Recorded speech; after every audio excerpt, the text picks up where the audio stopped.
Hello, welcome to this video and welcome to Redware. We're going to show you how to install your Dynamics 365 connector for Xero, Sage 50 and QuickBooks Online. You should have an email from us or from your reseller with a config file, a link to some software and a serial number. And what I'm going to do is I'm going to copy the software down into this connector folder and get it installed. We'll connect to the accounting system in a separate video. So let's download, first of all, download that link.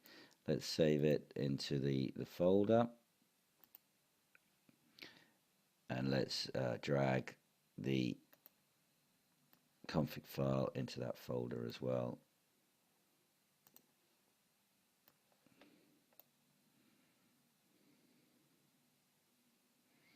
Just give it a chance to download. Okay, now let's unzip it.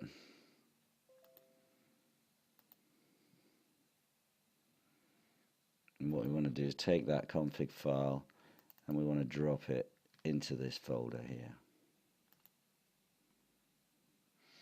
Okay, so that's the software installed, but now we need to configure it. So if we fire it up and go to the setup page, we need to address these first two, the CRM and the license, and then in a separate video we'll connect through to Xero. So to set up for CRM, we need to enter our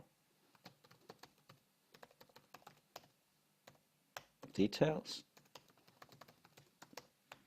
This is for online.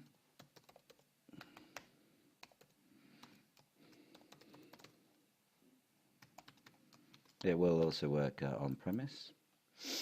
So we're showing the easiest way is to just put in your credentials and get the organization, which will show you and get you all the information. You can click test to check that it's all okay. And then for the license, you've got two options. If you have an account with us, you can just log on and it will give you the account. Otherwise, click edit and put in your serial number and press a refresh device, which will log on to CRM, and then press fix, which will sort out the license for you, and then press save, and that's configured. So if we just check it, if you fire up the software again and just go, you see you got no license errors there. Go to setup, press test on the CRM, great, that's configured, and press test on the license, that's configured. So in the next video you'll learn how to connect to Xero or Sage 50 or to QuickBooks. Thank you very much.